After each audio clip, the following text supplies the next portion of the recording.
back on another exciting episode of Starfleet Sohail, where we have a casual and informal conversation about Star Trek. Today, we're focused on the very first Star Trek movie since Star Trek Beyond, direct to streaming, Section 31. It's a movie. I mean, it's the movie, right? It's like I don't know if it's not the movie, but it is a movie. It is a movie.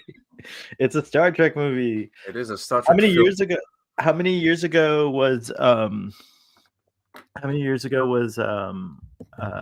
Beyond? Do you remember? Beyond 2016, I think it was, if I'm not mistaken. It was that. Oh yeah, you're right. That's I remember I kind of launched the channel around that time. Yeah, that makes sense. 8 years ago, Chuck. Hey, yes, Chuck. 2016. So it's been 8 years since we've had a Star Trek movie. What's the longest in between Star Trek movies, I wonder? These are the kinds of things that Fathery knows off the top of his head. By the way, shout out and hello to Fathery, who's in this is the longest. San Francisco. Because before it was 7 years between Nemesis and Star Trek 09. No way. So this is the longest we've waited. Was it worth the wait? Was it worth the wait? What a question. We're gonna find out. So Toddy and I are here to discuss it.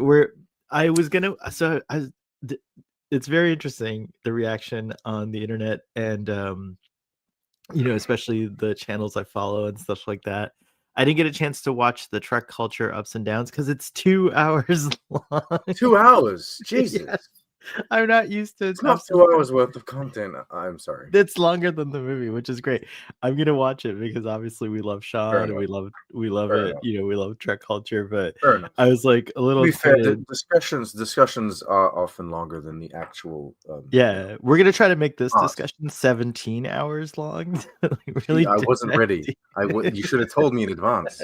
No, we're gonna try to keep it within an hour. That's our shtick. Let's see if we can do it. Hey Benji, good morning. We've got Rise and Shine. I like it when people wake up with us. We're known for early we are the Saturday morning cartoons. That's who we are.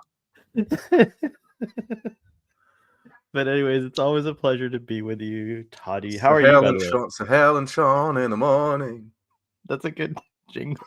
Look, I made a sunny background for us so that we could have like that wake up and have breakfast, vibe. Are you having coffee also? Coffee? No, I don't. I don't coffee. What do you do? Tea? Are you? Well, this is just water because like hot water at least because it's freezing. No, well, it's not freezing inside my house.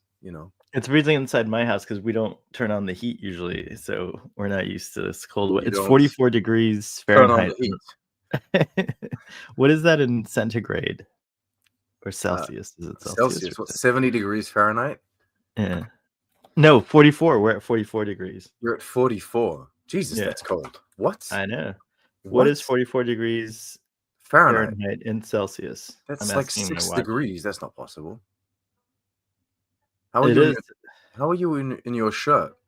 You would be inside the house it's like 60. Oh, okay. I thought you were saying inside the house. I was like, what the? No, outside.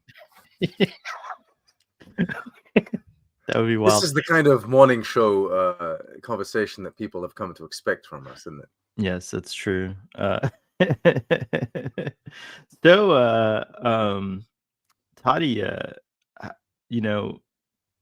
I guess I don't know what I was gonna ask you.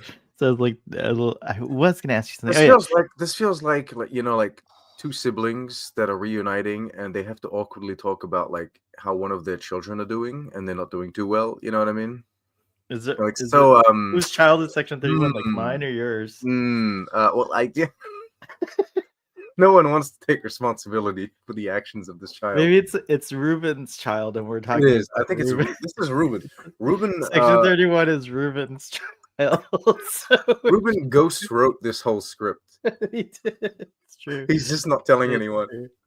All right. In an attempt to sabotage the franchise is what he's sabotage. He used the word sabotage wrong in the movie, and I was very upset. I thought by now people had figured out that the correct pronunciation is sabotage, but I guess with a couple of A's. Aj. um well, let's get started with the episode. Well, not episode, the film. So, ooh, so Feels fancy. like an episode summary, doesn't it? Yeah. So you have a film summary going on. Yeah, I was gonna get started, and then maybe you could just kind of like help me out, Okay. And then I know you have Yes. We're gonna have a mini episode of Trek on the Tube. It's an episode within an episode, so that's gonna be exciting. So, what we'll do that at like, when do you want to do it? Like, do you want to mix it with my? No, it doesn't matter. No, mine is more of a I need to read it for it to work kind of thing. Okay, well, so here goes the episode summary. So, okay. Philippa Georgiou was born into It's a movie summary. The movie summary. So that means I have a movie husband in this instead of an episode husband. That's a good point. Okay. I might. All right. Movie summary. Philippa Georgiou is born into this oppressive society, Terran Empire, and somehow, we don't know exactly how, but she and a group of others are competing to rule the Empire. Now, she seems to come from a very, very humble place where her family seems to be picking some kinds of peppers, spicy peppers, and they live in like destroyed huts, and there's all kinds of particles flying around. It doesn't look like a very good place to live in terms of air quality. But anyways, it turns out that at some point she and one other person named San, who are the last two left in this competition to become the emperor of the Terran Empire, and their last test is to kill their families. So Georgiou does it, and she's at a dinner. It's very brutal. This poor little kid. That's the part that got me, was like her little brother. I assume that was like too much for me to handle there. But anyways, we already knew this about Emperor Georgiou. She's a ruthless character. When we met her in Discovery, she had no problem eating kelpians, and she just had kind of like doubled down into this like murderous way, and so on and so forth. So anyways, it's probably the most brutal the Terran Empire has been in Star Trek from what we've seen, is the Emperor Georgiou rule. Anyways, we know the rest of the story. She gets she gets kidnapped by Michael Burnham, who kind of has issues because she thinks that it's her captain, Philippa Georgiou from the Prime Universe, like that she could redeem her somehow, and she actually ends up doing so. But then she's having some problems because she's too far away in the future, in the 32nd century, and so she's phasing in and out of existence, very painfully, mind you. So the Guardian of Forever sends her back in time. We didn't know where, but we finally find out. She gets sent back in time to this point shortly after Star Trek 6, maybe a little longer after Star Trek 6, but around the time when there's a Lieutenant Garrett, who we know will eventually become captain of Enterprise C, a young Lieutenant Garrett. So I'm assuming she's probably in that lost era. Well, I know she's in that lost era of Star Trek that everyone kind of romanticizes. We have no dates, go back to, right? Yeah, they gave us a star date. So if you're good, you could figure out what the what the date is. I don't know. Star dates are kind of hinky though. Someone. Well, you can figure it out there's another way to figure out. You could find out the relative age of Garrett, and then just kind of work backwards from her death date in Star Trek TNG, assuming that. Oh wait, we don't know what. Well, I'm sure there's a way to figure it out. Someone's gonna do the math, probably Fathery, and you'll see it on text. Or you might do the math. Actually, your boy's been alive for 350 years since the Eugenic Wars.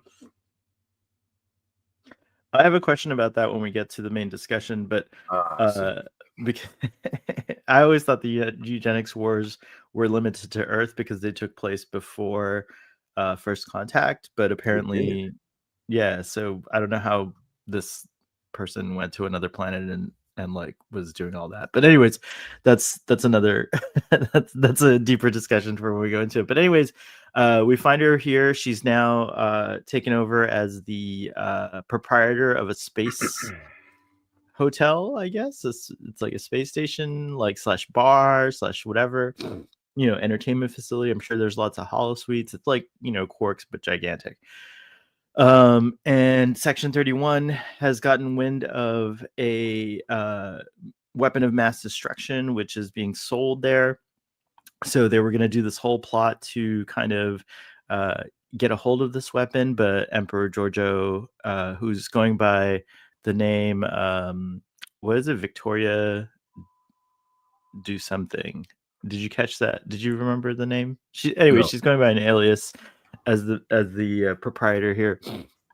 And so she kind of gives them another option, and it's all going really good so far because she has this like phase technology and shields and stuff like that, and so she's able to like get a hold of this weapon. But then out of nowhere, this other person who's also got the technology comes out, and they have an awesome like phase fight, kind of reminiscent of Dune, with that like shield technology or whatever, chasing around the station, all this stuff, and the person reveals that the weapon inside is actually something that Giorgio had commissioned in the mirror universe, which would destroy like a whole quadrant basically. So it was her, like, if she was ever going to be defeated, it was her way of like spoiling the victory of the opponent by just having them rule nothing but death, right? So very dramatic, very fitting for the Emperor. But now it's here in the Prime timeline, or Prime universe, I should say, and someone might use it here, and then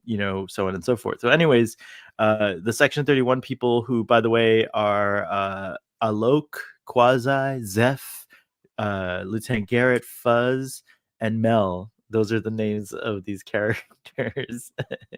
Go after this person, only to find that there's a mole within their ranks who destroys their ship and kills two. Well, the Delton character dies like pretty much right away, and then this character kills the mech character Zeph.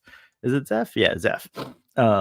And so then they're left with just a few options. They have to take a garbage scow and chase after the ship. By the way, it's revealed that the opponent is San himself, who Giorgio had thought died in the mirror universe.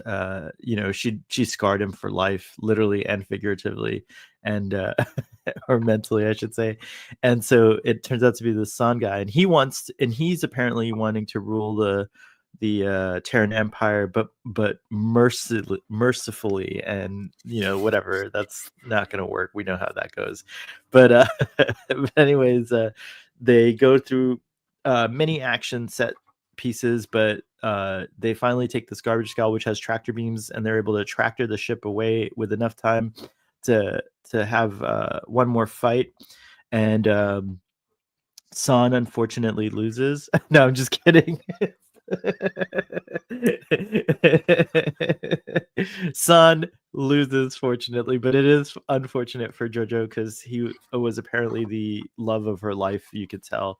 And she has to like say goodbye again, but this time it's for real. He's bleeding out, so she can be sure that he's dead.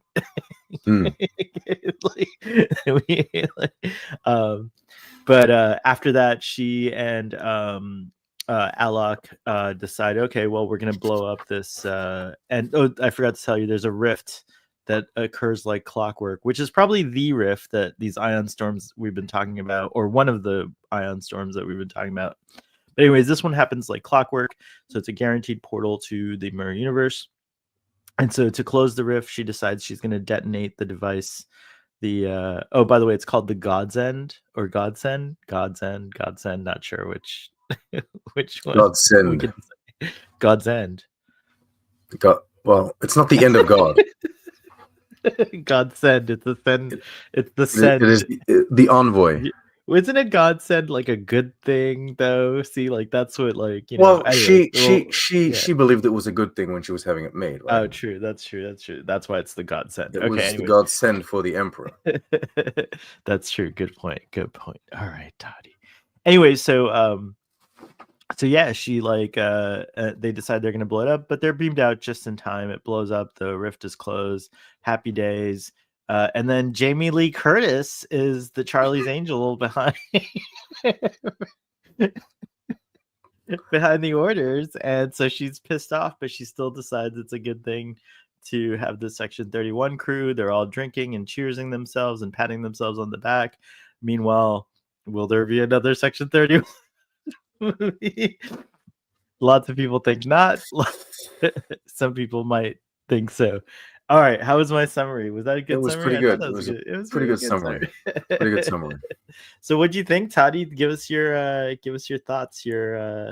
So should I start talking about it, or should I read my my Trick on the Tube review before we jump into this? I think since we did a summary and it was like so long, you should just start talking about it, and then we'll do that in the middle. We'll do that in the middle at some point. Yeah. Okay. Yeah, it'll be a feature. I even have a banner for it, by the way.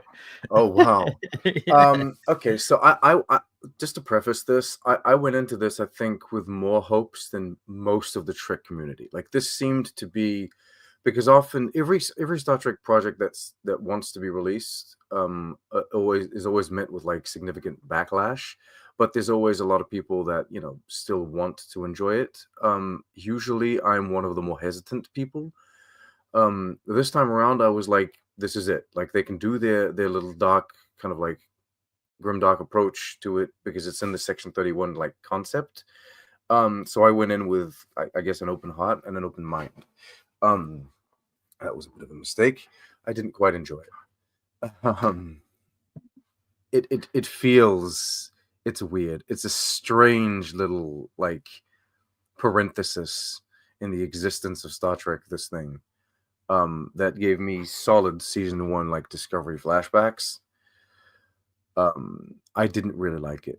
Honestly, I felt the pacing was kind of off. I wasn't in love with the characters nor the humor that they kind of brought to the table.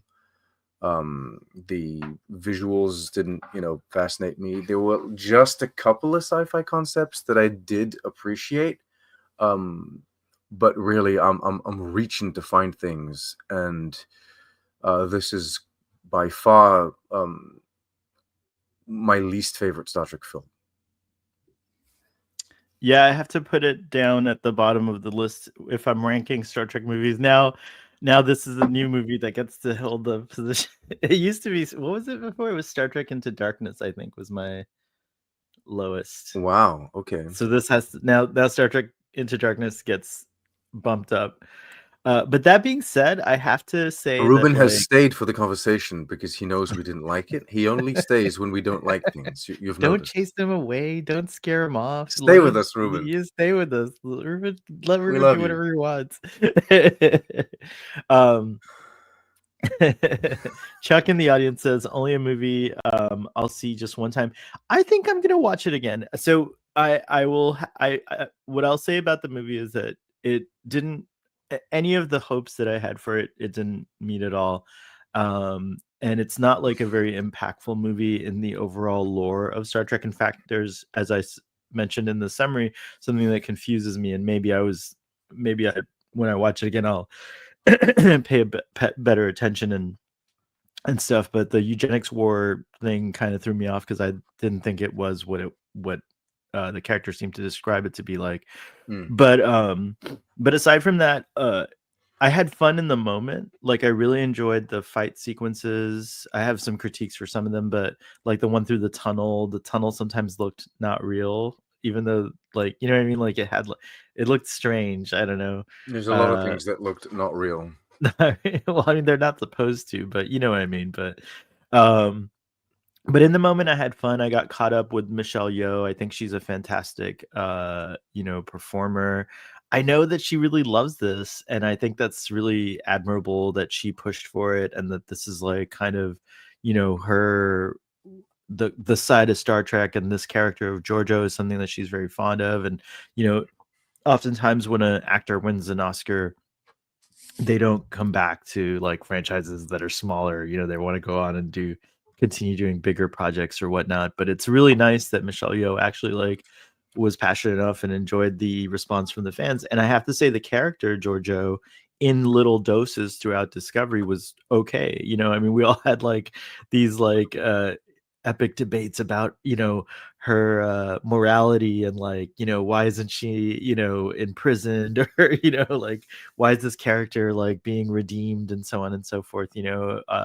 I mean, they actually address it in the movie, which I was actually pleased with, and they like they don't hide behind anything. Like the Alec, just basically like says, "Hey, I could erase your memories, and but I don't want to because I kind of want you to live with the genocide that the many genocides that she's done and that she was going to cause." And the like Admiral Cornwall was like so desperate in the Klingon War that she recruited Giorgio to possibly extinguish the Klingon homeworld, which would have been a real dark stain on the Federation and so forth. So that being said, in the moment I had fun. I loved all the kind of action. I liked all the quips. One of the lines that I tweeted out that Garrett says is, "I wouldn't bet on a horse named Pretty Certain," which I just started cracking up. And I liked that character a lot. Folks were looking for more Starfleet, including myself. In my dream of dreams, I imagined a cameo from Alan Ruck and the Enterprise B.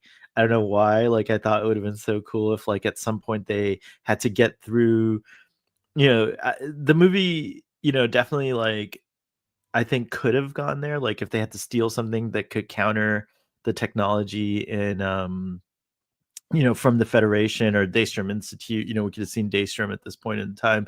Maybe the Enterprise B was patrolling the area. We get a cameo from Alan Ruck.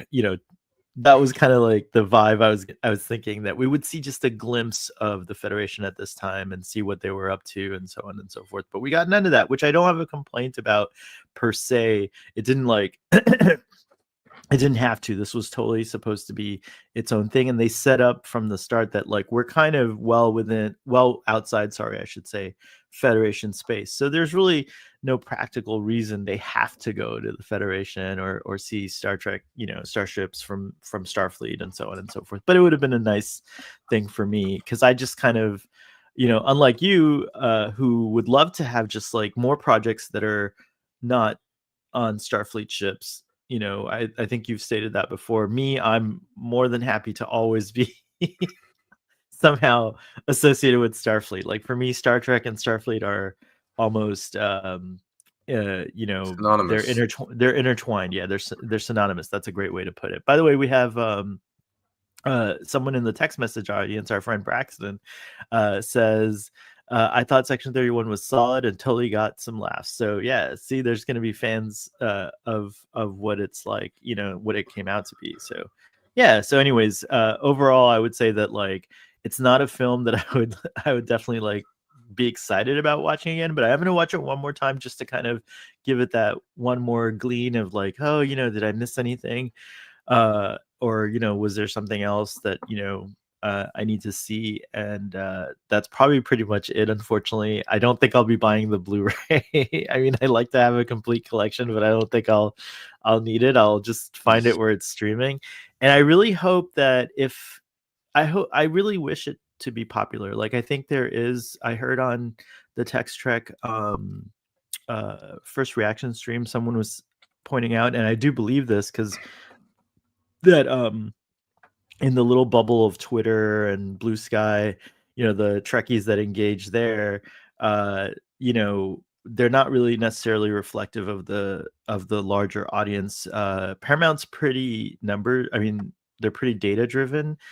Stan, I think, said this on the stream, and I agree with that. I think that a lot of companies today are very data driven, and they wouldn't have invested and pushed this project forward while canceling all these other projects if there wasn't an audience for it. So I'll be very curious to see if there is, in fact, an audience that's not screaming online about how bad it is, that ends up loving it, and if that doesn't get us a sequel. And if it does, I really hope, because I think they set it up in this movie, I really hope that Lieutenant Garrett is more of the focus of it, and I hope we go back to Starfleet, and maybe she's kind of grappling with, I really need to leave this organization behind if I'm going to become a Starfleet captain, and starts to see the downfalls of the organization. Because that's my other thing, is that I agree with Fathery from Text Trek that I don't necessarily like the glorification of organizations like Section 31.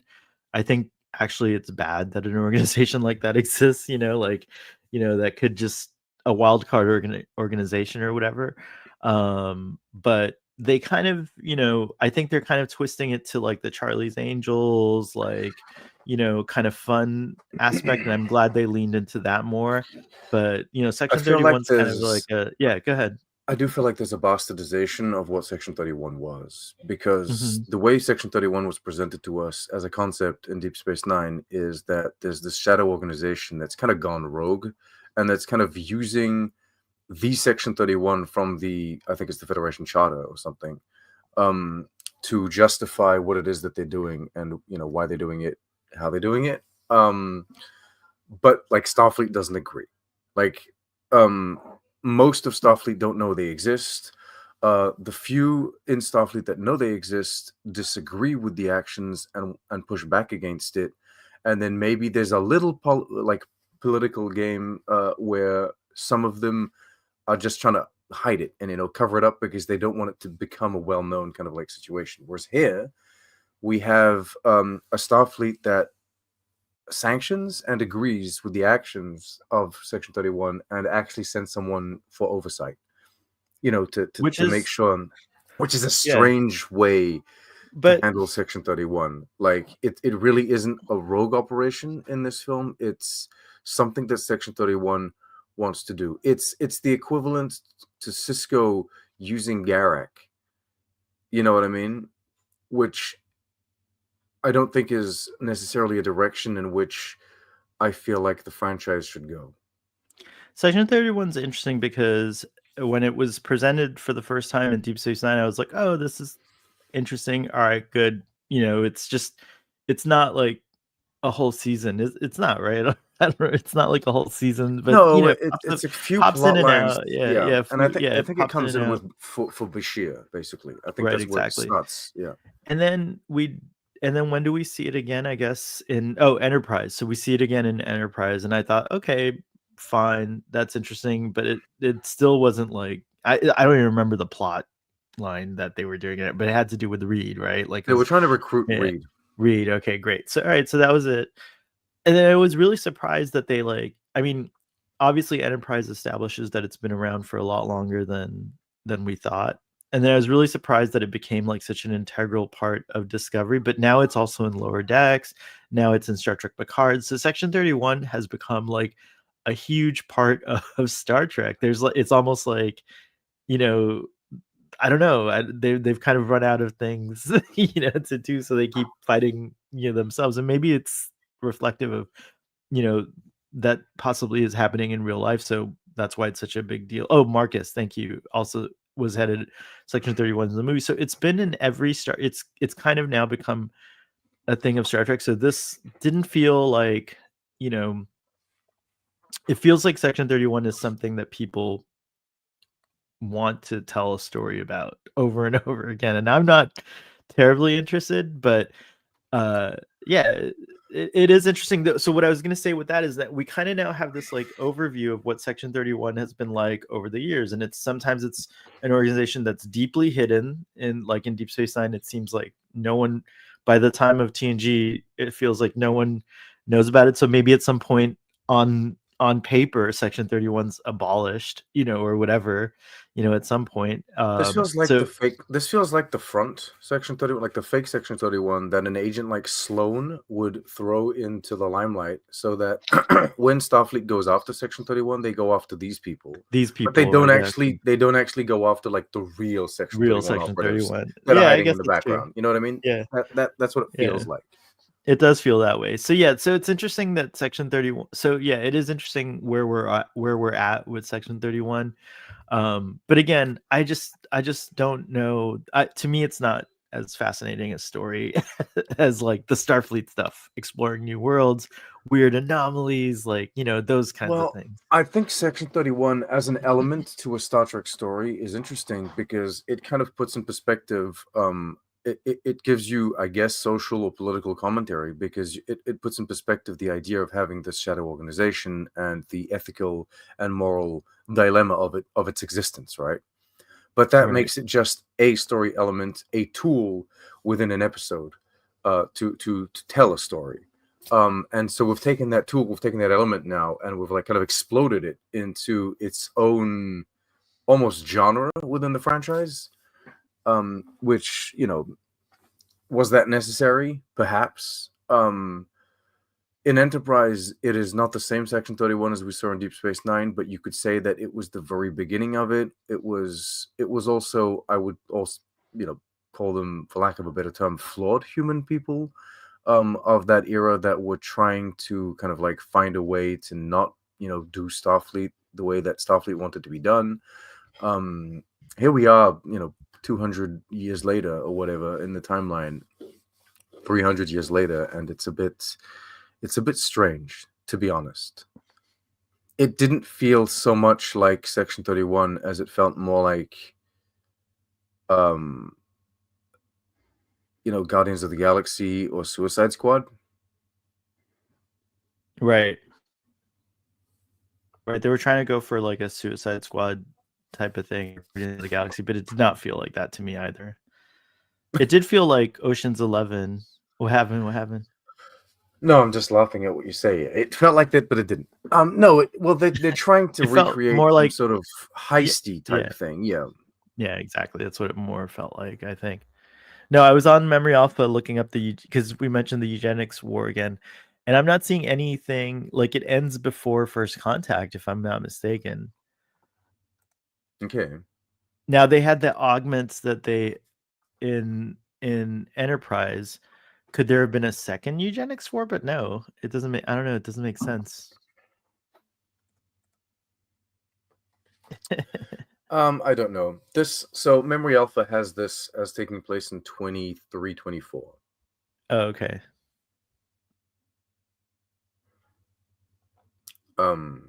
If that can help you in any way. So Ruben, just Yeah. to clarify, you've seen this, you've actually watched it, which is incredible to me. Anyway, so in the story, correct me if I'm wrong, but the character played by Omari Hardwick, Alok, states that he was the victim of the eugenics war, where one of the augments came to his planet and dominated it, and really no one fought back except for a few, and then she converted him into an augment somehow. I guess Okay. that's right. And then he did horrible things for the augments, right? And he said it was during the eugenics war and they came to his planet. But again, doesn't like, we know that from tomorrow in Enterprise, I mean in Strange New Worlds, that the timeline's shifting around a little bit, but it still seems like the eugenics war, the nuclear horror, like all those, the atomic horrors, all those things that were terrible that are yet to come, start around the 90s and then end just before First Contact. Like that's kind of, they're still fighting. In fact, I remember Lily mentions like certain factions or whatever, but this is post all of that. So after First Contact, it seems like humanity kind of changes course, and then the next time we check in with humanity is the beginning of Enterprise, which is Zefram Cochrane's still alive, so it's within his lifetime. And I don't know where this takes place. So I think you, or where this war could have, interplanetary war could have happened. I think you misunderstood, to be honest. I did? I think okay. There's no interplanetary war. I think what he's describing is because during the eugenic wars, it wasn't just Khan, right? There were multiple leaders, which are the 72, 73 that end up in the torpedoes, in whatever film, and Into Darkness. But those are the 72, 73 that are on the Botany Bay, right? Right. And so these leaders, they each take control of different regions, different provinces, different parts of the world. Khan was the biggest and the most impressive because he took like half the Asian continent or something. Like he took, okay. And there was space flight. I guess they could have made it to another planet. Yeah, but so what I understood is, I guess there were colonies by this point, probably. Yeah, you're right. Maybe, but from what I understand is this guy, Alok, what's he called? Alok Sahar. Yeah. So he was transformed by the leader that was in his region, and then he found himself like they must have made other ships, not just the Botany Bay, and they sent them as well all into space. Like basically everyone that was a human augment or that was considered like a flight risk at that point, they just spaced them. They sent them off. They're like, Speaking of which, my copy of The Expanse full series is coming in today. I'm so excited. So yeah, because he does like explain, from what I understand, that he was on Earth, and then it was later on that he was woken up by Garrett, right? Oh, is that what it was? Wow, I missed a lot. I think, if I'm not mistaken. I will say though, there is a thing though with like my interpretation of modern Star Trek is often like things aren't as precise as they once were, because they like, and I get it, it was part of the boring aspect of Star Trek, but there was a time where Star Trek they'd be pretty anal about the details and they'd explain everything, and now it's more so about like, to get the general idea of it, you know what I mean? So I extrapolate details. So maybe I'm reading way too much into it, but that's what I understood. I understood you're meant to use. I think you're meant to fill in the gaps a lot more. Up. You're meant to fill in the gaps a lot more, which we're great at doing. If you ever need those gaps filled in, Toddy and I have got the gap fillers. We're the gap fillers, exactly. Well, let's talk about the characters a little bit. Let's start with So I have to say this. I'm very sorry, and I know I offend people when I say this. Michelle Yeoh is an amazing actor. Over the years, she's given us, fantastic performances, and not only from her, like, because she's in her renaissance at the moment. She's in the big comeback era with Everything Everywhere All at Once. But there's also like, her previous career, almost her previous life. She has two Hollywood lives almost, two eras, and I really don't think that Emperor Georgiou displays her talents in the best light.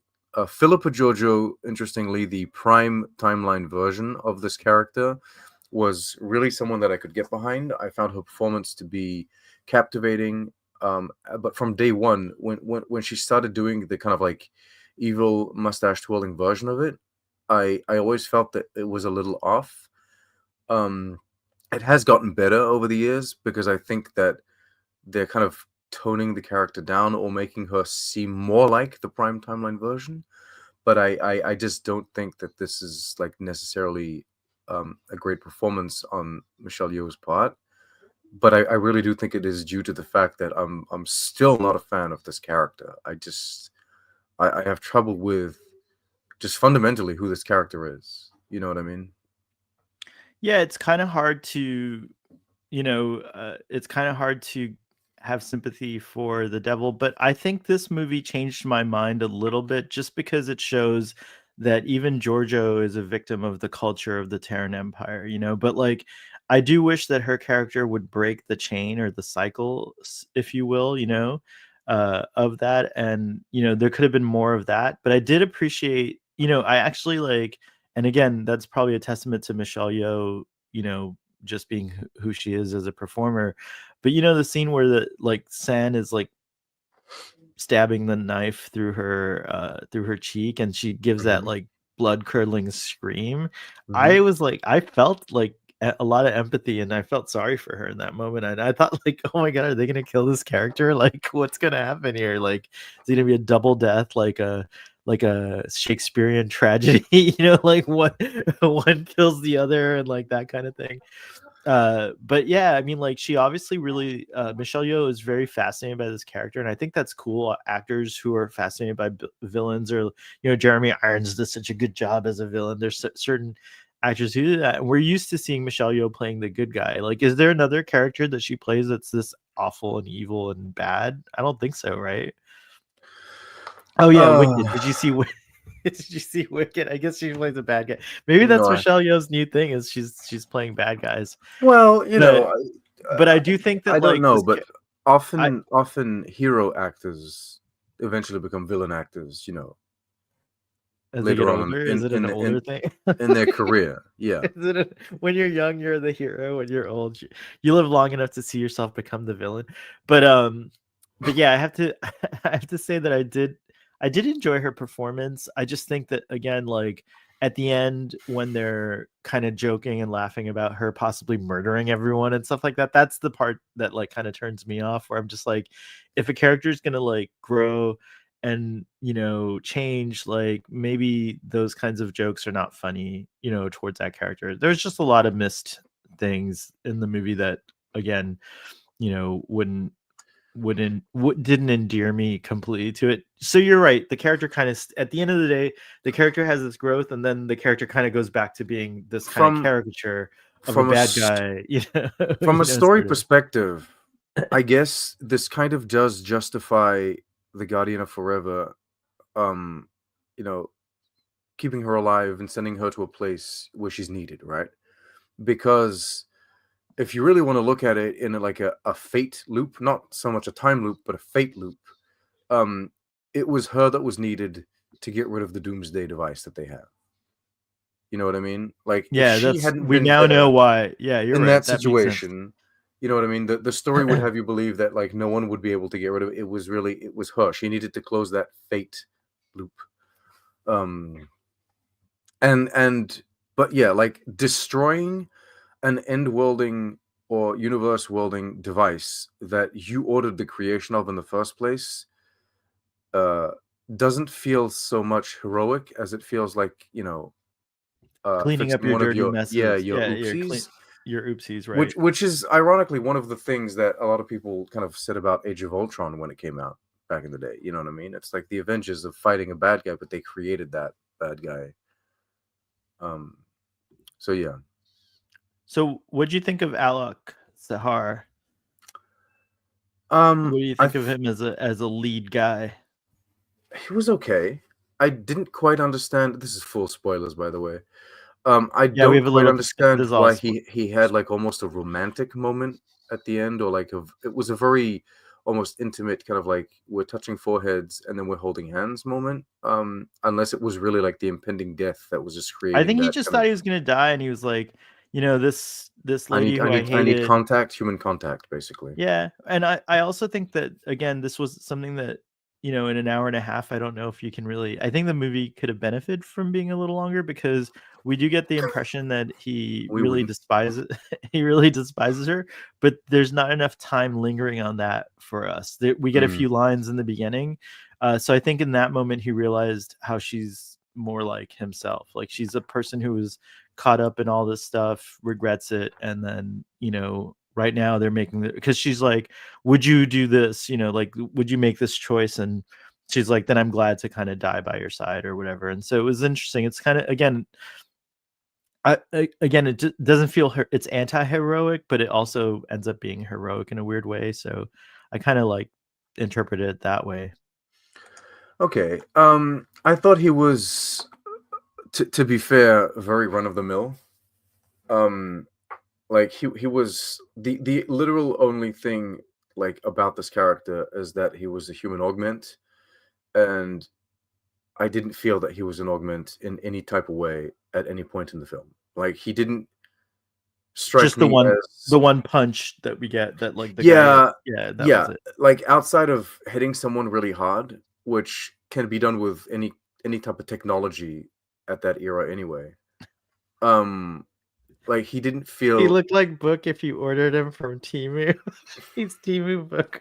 Oh my gosh. yeah, Space Timu. They got Timu out there. Same day transports beams into your house. Have you ever ordered anything from Temu? Sorry, sidebar. Have you ever ordered anything? Never. I've never ordered anything. I've never ordered anything Audience, from if you've Temu. ever ordered something from Temu, China. give us. By the way, you're part of the US now. You're Soon, come on, let's not jump the gun. I mean, come on. Let me Speaking of get my emperors. Canadian citizenship first, and then we'll talk about the. Although I could get a U.S. citizenship without needing to apply for a green card, which is pretty. People be wanting that. So, Yeah, I didn't feel like, augments, because you can feel in like Space Seed, for example, when we first find Khan, he's clever, he's conniving, and then whatever you think of what they did in Enterprise with all of the other, kind of like augments, you can really tell that they have things are augmented because all of your qualities are augmented, but all of your what do you call them? Sins? What are the? Right. I forget what the inverse of qualities are. It would be your vices, I guess, Vices, or I yeah, guess, but yeah. everything is augmented, right? And Right. here, this guy really felt like nothing was augmented. Like, Ruben says he's the Timu version of Book in a sense, but he's like almost like a tame version of what, like what was augmented. Right. Right. Right. Just his So yeah. strength, maybe, I guess. I don't know. But That being it said, just I seems do like feel like he has like yeah. the actor has charisma and he was able to carry the lines, you know what I mean? Enough to keep me engaged. Yeah. He was good. I liked him. The character, I agree, could have had more, there could have been more for the character for me, for sure. Mm. We get the return of two familiar races. We get Quasi, who's a cameloid. The last time Hmm. we saw a cameloid was in Star Trek 6 with Iman, the beautiful Iman, playing this character. What did you think of Quasi? Um, so I don't know why, but Quasi was probably the character that I liked the most. Um, You like uh, that double-minded thing where he's like, he would think about all the possibility. I like that kind of, thought process, kind of maybe. I mean, I thinking out think we loud kind of thing. got that with Will Wheaton.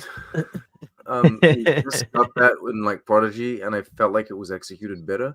Then again, they had like a full season to play with it, whereas here you only have like an hour and a half.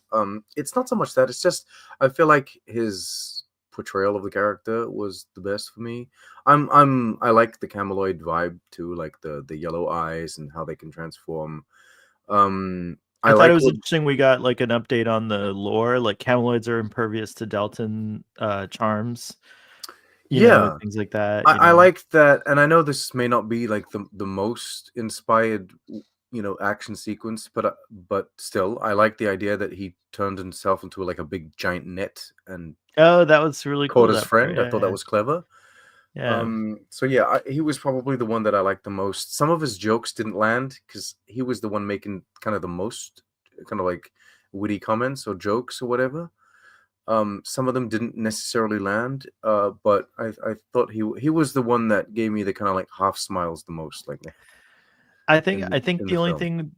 the only thing about the character I think I would have liked is if the transformations weren't as dramatic. Like, I thought Martia just kinda, like, transformed, and but his was like he would fold in and out of himself, and, like, it was just, like, this We dramatic can attribute that not so much transformation. to a species, but to like the character, because I feel like if we were Oh, both, he was like a flare, like, if that's the you and flare he me, put into yeah, it. if you panache, you know what I mean. If you Panache, and I were both yeah. cameloids, I feel like our transformations would be quite different. So Yeah, it's true. I guess you could, if you're a maybe you would camelot, you make could yours a little control more your dramatic than mine. mine would be rainbow color transformations for sure. I would have Okay, there you go. See, sparkles. If I could do sparkles, I would have, like, sparkles and rainbows I when think I mine would transformed be I into would adapt my transformations to yours would like be black, context. just darkness. You would just see darkness, and then it would turn. I am Venom. Um, yeah. So no, I No, mean just maybe we kidding. can attribute that to like who the person is and the Yeah, personality. I You like know what I that. mean? That's a good see, this is why your species series needs to be a thing with But yeah, so yeah, I thought he was a cool character too. I liked him a lot. I really thought Sam Richardson did a great job. He's a cool actor. I'd have to follow him a little bit more. I don't think I think he's been in stuff that I've watched, but, like, not as a main character. So this was a cool opportunity. What'd you think of Robert Kaczynski as Zeph? Zeph is the mech suit guy. So this is the kind of this is gonna seem real mean, but now and then you watch a movie and you look at this actor and you're like, bro, I feel sorry for you because they're making you do this. Um, it wasn't necessary. Like we didn't. I get it. They used him as like kind of like he was the tool or the plot device that kind of made you discover who was the mole and what have you. But it's like they didn't need to have this Robert Kaczynski guy come in and be cringe. Poor guy. I'm sure he's a great guy and I'm sure he's a great actor, but that wasn't put on display at all here. And I don't know about this mech suit thing. That didn't look like a mech suit, by the way. At no point did I actually fully believe this man was like a robot or anything, or had like a mech suit on. It really felt like a cosplay. Well, people will be cosplaying as him now. My first you reaction believe was that? I think so. You'll see. Let's see. Wow. I'm sure it's okay. You'll see it. You'll see it. The whole thing about augmentation and Rutherford having like a thing and Geordi, that's kind of the extent of what we've seen. But now that we're outside of Federation space, we see that in other areas of space you're allowed a lot more. So I thought he's not augmented. Technically nothing is like put into his skin. He has no implants or anything. He's just wearing a mech suit. You know what I mean? Oh, I didn't see that. I didn't make that. I didn't get that. So it's a suit he could get out of if he wanted. Yeah, it's like instead of putting on I thought it was like your jeans hardwired into him though. Like I felt like I don't think so, because then they talk about like mech dysmorphia or whatever it is. Where he thinks it's part of him, but it's actually thinks it's part of him, but it's not. It's just like you just put on a pair of gloves, bro. So it would have been nice to get more background on what the mech suit was for. Like maybe it's a leftover from one of these like past human terrifying eras, where where like they refer to in the Encounter at Farpoint. Remember Q shows like that one soldier that's addicted to drugs or whatever. Like, so obviously there's been like really kind of weird periods in human history before the Federation, before the First Contact era. So maybe it was left over from that, or I don't know, maybe just that's outside the Federation laws. You could do all the weird stuff you want to, or I guess like what you're saying here is it doesn't violate that if it's a suit because you're using it to repair. Yeah, like I feel like stuff. This is just a guy wearing he a comes suit. from Free Cloud. There you go.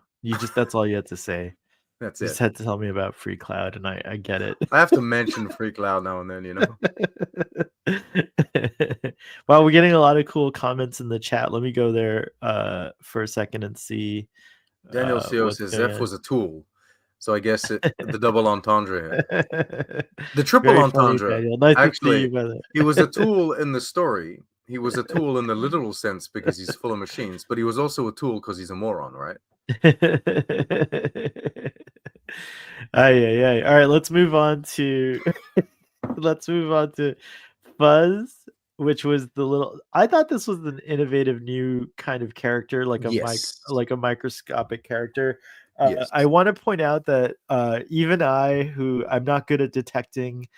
I'm not good at detecting bad accents because I don't. I'm an American. Oh, was it a bit too silly for you? It was a little too silly. Like I thought that did not sound like a natural Irish. No. Even a very excitable Irish person. Even if it was whatever. Yeah, Fuzz, it just didn't... a small being. A molecular sized being or whatever. I just thought, it was distracting. I saw that much of Sean's Ups and Downs, which is 2 hours long, which I'm gonna check out. But even that's that, right. He's Irish, yeah, isn't he? Yeah, he's Irish, and he was my very. Poor man. He said it was very distracting. And someone I follow on Twitter, Linda, she was quite upset about it too. She's Irish, and I would assume so. Yeah. This is funny because every time, so Linda is I think the most vocal about this. But of course, Damien Irish Trekkie was as well at some point. But like every time I see someone doing some sort of half-assed Irish accent, I really think of Linda. I'm like, how's she feeling about this? And to Picard's credit, everyone's saying Laris was great. Like they just let the actor Orla Brady just be her natural self and not do that exaggerated. Well, she was Irish, right? Yeah, exactly. So that So makes I mean, sense. that's a win. You know what I mean? That's In terms yeah, of representation, if you want to represent someone I Irish, mean, you can we have to go back to hire like someone Irish. remembering that these technically these are I don't know, they're not Irish accents. These are northern accents of the planets that these people come from. Like so it's kind of funny and interesting because if Romulans have an Irish accent, then maybe the Vulcans have an Irish accent too. Do you know what I mean? Like there's like a north continent somewhere on Vulcan where people sound Irish and the same on Romulus. Uh, This guy wasn't Vulcan though. He wasn't Romulan. He wasn't Vulcan. He was just some sort of the character was supposed to microbe. be.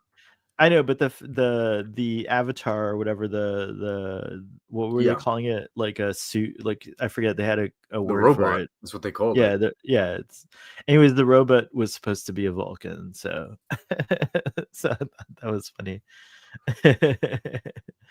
um Here's Norman saying, "Good morning. I'll be quickly blunt.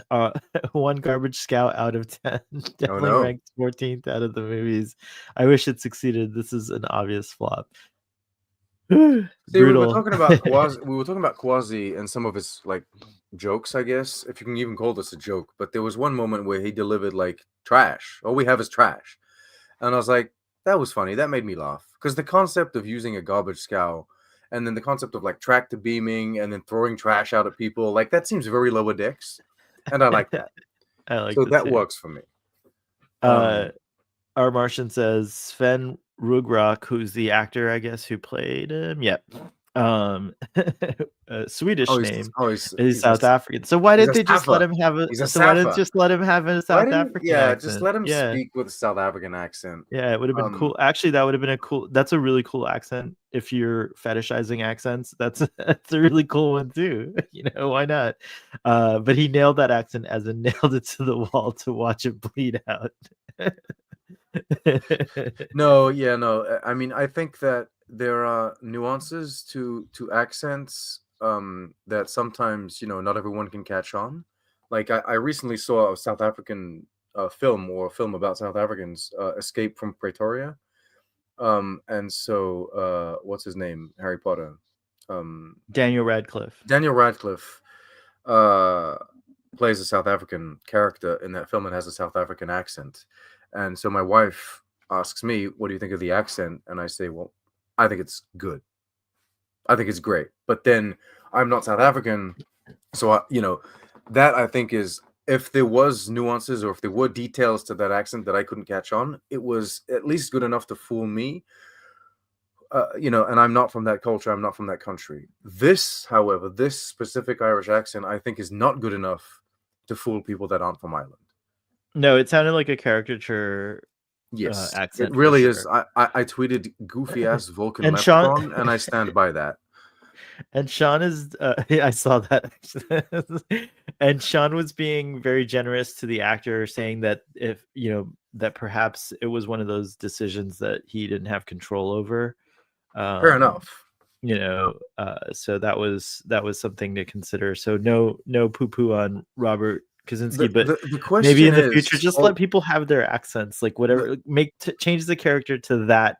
how many New that Zealand, how accent. many Kiwi or Maori accents Yeah. are we hearing now in films? Just Yeah, because you let exactly. people have their accents now, Yeah. like just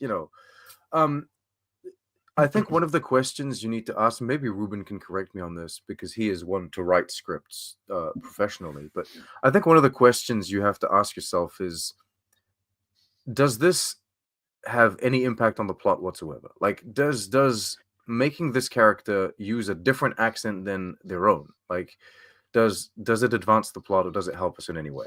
No. Yeah, I agree. So No, why it risk doesn't. it? Why take the risk to have it sound weird when it has no purpose, no utility? You know what I mean?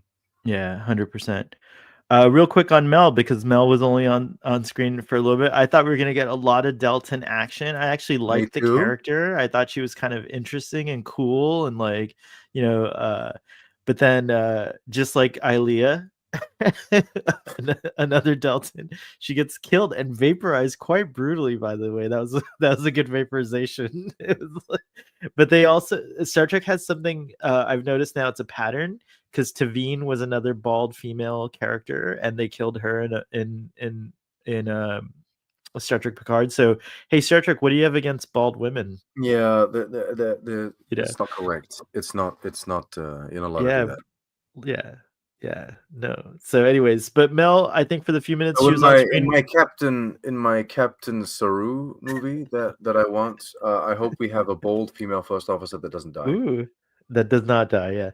I will say the one thing that I will remember from Section 31. Another thing that I'll remember, I guess, from Section 31, aside from the other various mentions, was that we did get to see her use her power from the perspective of someone being seduced, and I thought that was really cool. We got to see the Delton effect, is what I'm calling it. Delton effect. Delton effect, if you will.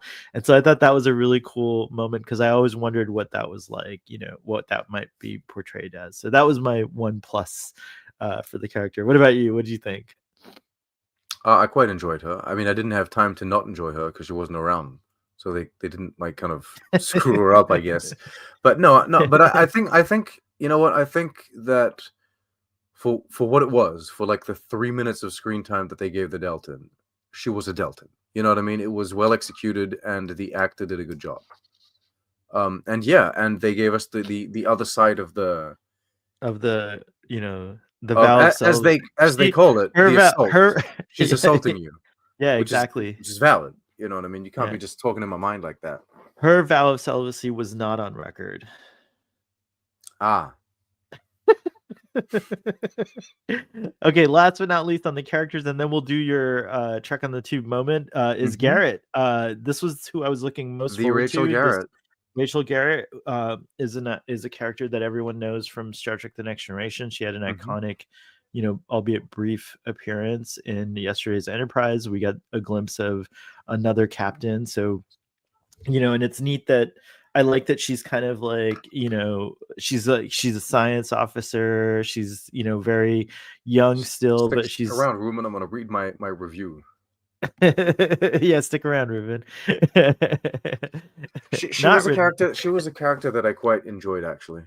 Same, to be honest. Here. I think she was the highlight of the whole movie. For me, yeah. I really love it. I want a Rachel Garrett series. I want more Rachel Garrett. That was the diamond that came out of all this, like, rough, if you will, was the Rachel Garrett character for me. That's who I kind of latched onto and really wanted to get more of. Okay, fair enough. I mean, yeah, I that's why I saved her for last. She didn't seem as like caricature as like caricatural, I guess maybe the word is caricatural. Parodic. I don't know. She didn't seem as goofy as all the other characters. She seemed more like she made more sense to me. Even if I don't necessarily agree with like the story bringing her in as like a supervisor. But God. No, I did enjoy I did enjoy her, and I think that she did a good job at portraying that character. And yeah, I would have enjoyed seeing kind of like more of her instead of spending time on like other people's, goofs, I guess. Because she has that moment where she's digging through. So they didn't shine enough light on this. There's a moment where she's digging through all the trash. She's looking for an element that they could use to their advantage, and she just basically stumbles on this toy and then says, oh, they power it with some sort of other technology that's volatile. Volatile. We're not allowed to use it in the Federation. So she stumbles upon it, and I guess this is like a time limitation thing, but I would have enjoyed her. Like I would have liked seeing her go through the trash and really go through the rubble. And then she's like, I need to find something. And then she's like, oh, this. And it makes her seem more clever. You know what I mean? Or it emphasizes how clever she is and how scientifically inclined she is. No, I hear you.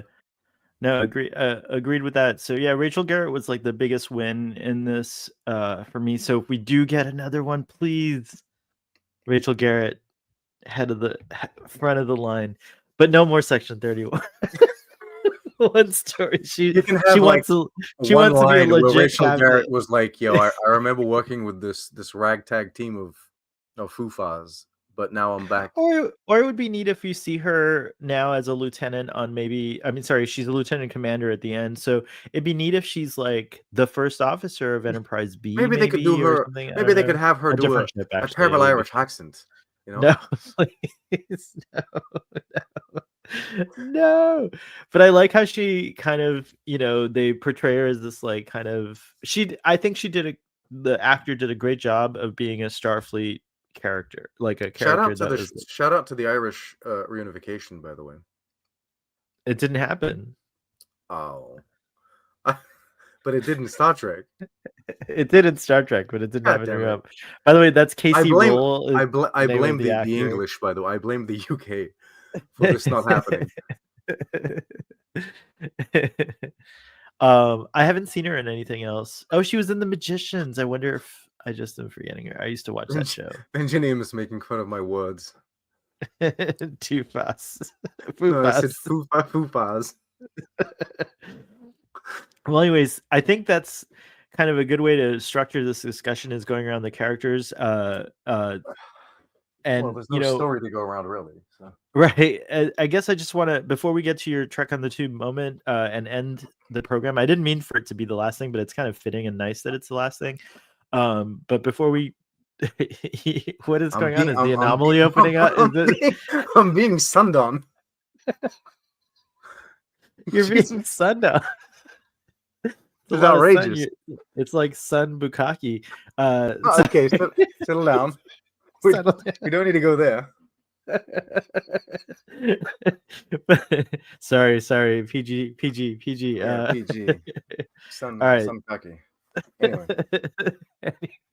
Be gone, son. Come back later. It's no worse than your spiky dildos to describe ships. Which, by the way, describe ships, because the way you said it was like I have some. I like this ship, by the way, that San wrote. But a quick note on San. San was a mystery that got set up in Star Trek Discovery Season 2? Yeah, they mentioned San really early. So I was really surprised to get this much San. Like, I didn't think we would actually resolve the San thing ever. I thought it was like a loss. I thought we were going to get it later on in Discovery, whatever. That they took so much time on flashbacks, too, because there's really... Yeah, but it makes sense for people who are coming into. I think that's one good thing they did is for I guess they were padding the script. Yeah, but people who are coming into this that aren't necessarily aware of the wider Star Trek lore and canon. It's good to have those. I think it's going to make more sense. They're still not aware of the wider. the wider. They're still not aware of the wider canon and lore. Wow, but they can be if they go to. They could be. Just watch something else. Trek on the Tube archives. Chuck had to go by Chuck, and then we have wow, okay, Ethelwolf Mountbatten de Rothschild the 8th, right? Mm-hmm. Okay.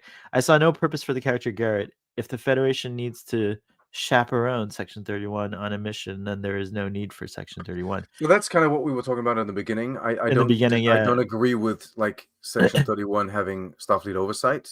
Though I do agree with having Garrett because I liked her. So I don't know what to tell you. There it is. Take the wins where you can get them. Again, I think your idea about this is the group that the real Section 31's like Wade, and they're like, okay, let's let Starfleet play with these guys. It's like they're like still doing missions, but they're not. That would make sense to me. Like if I was Section really 31 hitting some sort of shadow organization, I would have like a front fake shadow organization that people would focus on. Kind of like how everyone freaks out about like the Illuminati. You know what I mean? And if I were truly like a New World Order shadow organization, I would pretend like the Illuminati is a thing that exists, so that everyone like kind of focuses on that and forgets about me. Pay no attention to the organization behind the curtain. Anyways, in a very nice treat, we have Trek on the Tube, who does reviews on his channel and also does really cool videos for those who are starting out with Star Trek. So check out the Trek on the Tube channel. There's a lot of fun things. I don't know what to say about you. I'm being blasted here.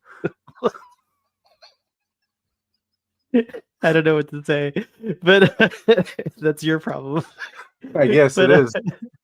But but Sean's gonna do a mini Trek on the Tube review / episode here. So take it away, Sean. All right, let me pull out my pad. All right. So for context, my whole YouTube channel used to be, or part of my YouTube channel used to be to do these reviews. And so last time I did a little one of these for Prodigy Season 2 on here because I'm not making my own videos.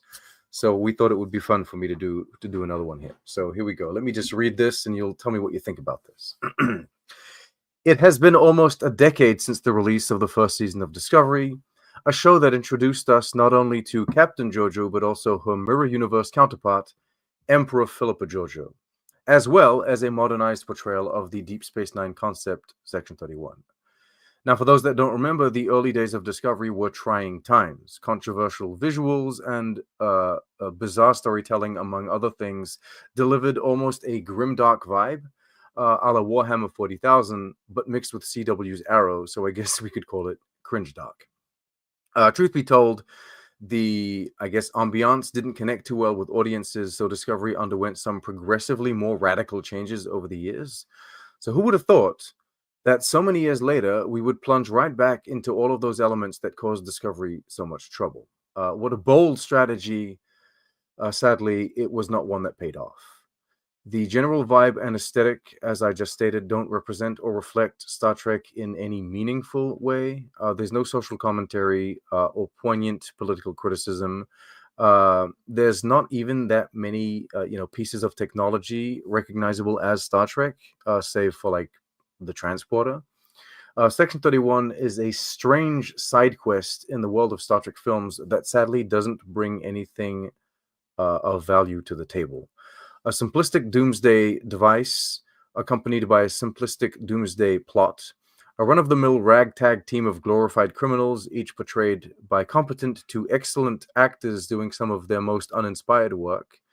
It's actually quite embarrassing to have Michelle Yeoh continue delivering performances way beneath her capacity, all for the sake of seeing more of a character we need not see redeemed. And to top it all off, everything is wrapped and presented in an awkward array of possible to video game cutscene level VFX. Which conveniently brings us to my conclusion.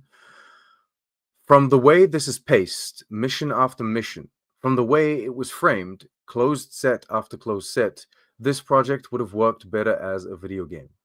But instead we got this, a footnote in the legacy of a franchise with greater cultural significance. Wow, good job. Maybe we should have let you do the episode summary at a different pace. Well, that's not a summary though. I know, it was good. It was a good review. I usually do it. I usually don't.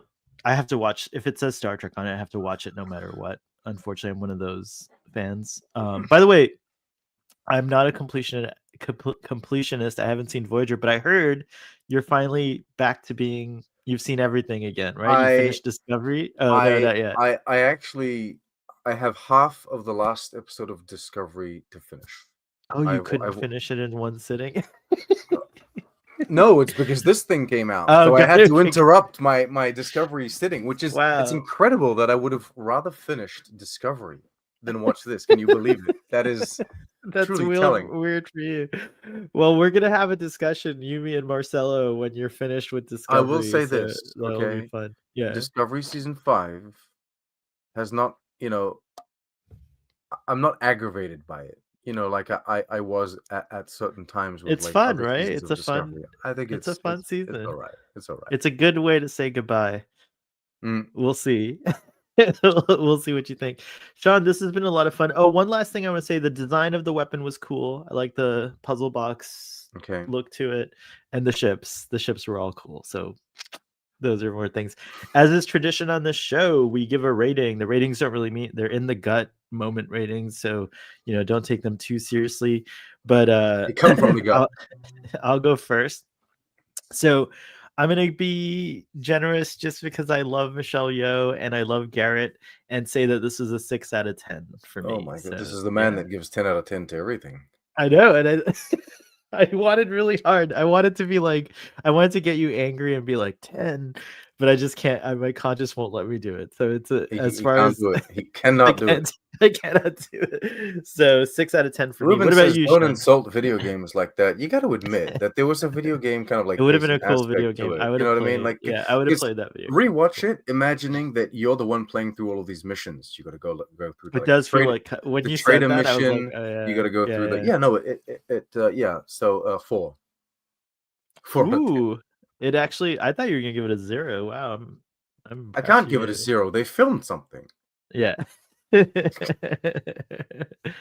a lot of Trek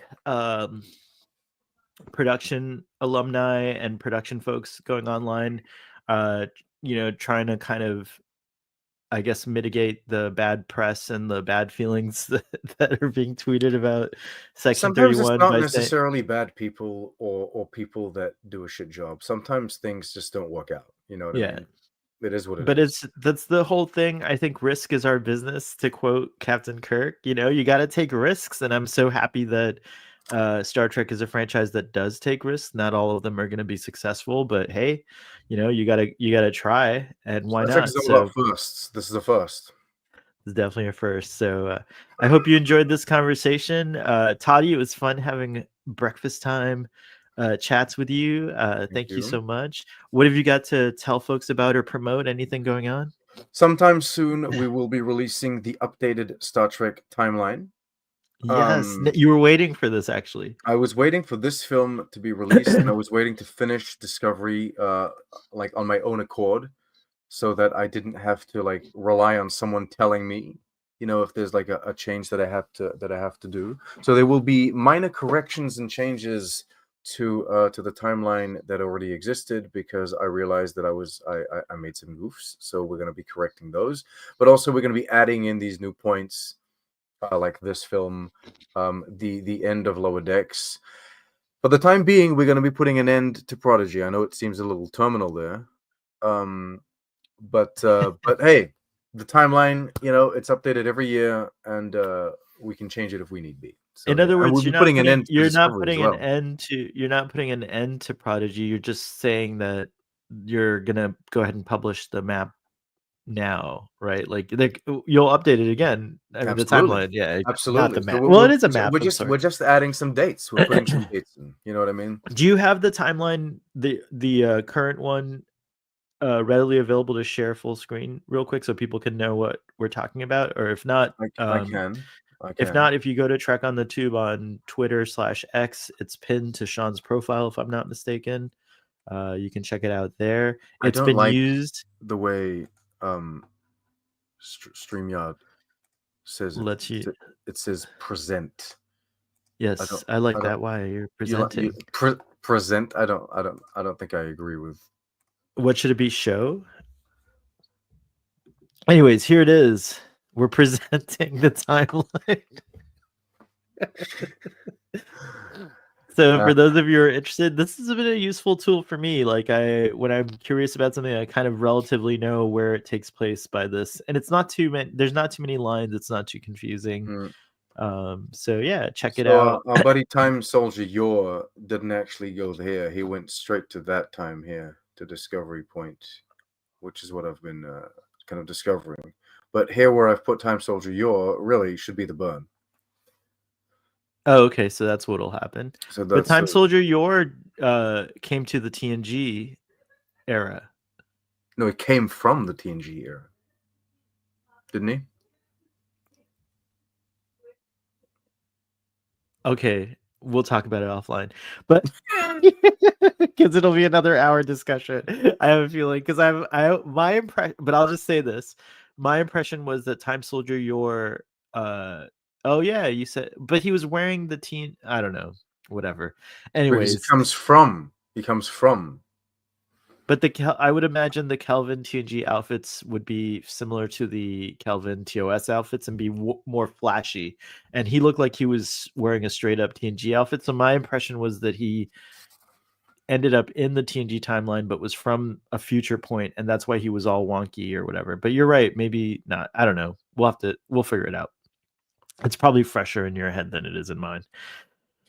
But either way, we can always correct it next year. It's okay. Yeah, exactly. You know what I mean? No, exactly. Yeah. but the burn happens there. You can just like major things in Star Trek are on here from a temporal perspective, and I really like that. So it's very cool. Timelines of Star Trek. Yeah. So So yeah, that's that's it, I what's guess. coming out soon. And then you also have a music channel, so look up Sean V and you'll check him out there. Mhm. And are you gonna do it Section 31? You should Yeah, because that has an audience. Speaking of audience, thank you for all the wonderful chats. It's cool Do you that prefer the Final Frontier to Into Darkness? I love Star Trek 5 so much. Like I don't Oh, think it wow. was the lowest point in Star Trek at Okay. all. You've seen my ranking, haven't you? I've posted it Maybe. before. Maybe I don't remember it. Yeah. Star Trek 6 is my favorite Star Trek movie, I think. Star Trek 6. Star Trek 6. The Undiscovered Country. Yes, The Undiscovered Country might be my favorite. I think The Voyage Home is my favorite. It's close. I think that was my second or something like that. I don't know. I have The more I look at my ranking, the more I think people would be offended. The Wrath of Khan is 7th, which I think would get people real mad. But yeah. It's your ranking, bro. Everyone has their own ranking. Yep. It's all right. I call it your Star Trek DNA, like the rank. Kind of like a sequence. So that's like how your preferences are in Star Trek. You can kind of find out what someone's Trek preferences are. Yeah, so you can kind of like based on that, like what the film is like, how the film is going to be received by them when it comes out, or how they're going to like the show. Star Trek should do that. Paramount should do that. They should have everyone rank them on their own personal profiles, and based off of that, then they could algorithmically calculate what kind of film they should release. I think views are pretty good data and like how long people stay tuned in. But yeah, like that's finish this off on a I just wanted to thank the audience real quick before ahead. we finish off. Thanks for everyone who joined us in the audience. It was fun chatting with you guys. We had some new folks. Angel Baby Cards, welcome back for the end. Mark McKeever and Ethel Wolf and a few others that were here. Johnny C. So it was nice seeing you guys. We don't have a regular schedule, but one day I'll get back to being a regular schedule. But just stay tuned. Follow us on Twitter or Blue Sky or Facebook. We're on all the things. All right. So yeah, what were you gonna say, Toddy? Rotten Tomatoes has this thing at like 24%. Oh, that went up. It was like at 16 the other. Okay. What a positive thing to say. And IMDb has it at like a 4.1. Oof. So this isn't looking too good at the moment. If your boys over at Paramount are interested in numbers, these are not the numbers they're looking for. I still think that we're still, sadly, those mechanisms have been kind of destroyed by review bombing and things like that. Yeah, so I don't really know that. Would I never watch this film again? I wouldn't be so sure about it. Would I rewatch it now? No. I think that perhaps in a time where I'm going through all of my Star Trek films and I'm in that kind of mood, I think I would probably still just rewatch it. You know what I mean? Yeah. It's not like I'm sitting down for like a 3-hour epic of trash. You know what I mean? It's only an hour and a half. It's an hour. That's kind of what I told. There's a lot of folks that I talked to that were like on the fence about it. If you like Michelle Yeoh, if you like Star Trek, it's an hour and a half. There's worse things you could watch that there's better things too, but there's worse things that you can watch. People watch things, just to check it out all the time. Why not give Star Trek a little love? If you're already a Trekkie, you might as well watch it and see for yourself. Reviews are awesome, but they're not the end of the world. Like I don't not watch something because of a bad review. I watch it because I don't watch it because I'm already not interested. So I was curious about this, so yeah. If you're ready to watch us for an hour and a half. Actually this discussion was the same length as the movie, so you should definitely go watch the movie. Anyways, thank you everyone. Live long and prosper, and we will see you next time. Kakite. Cheers. See you guys.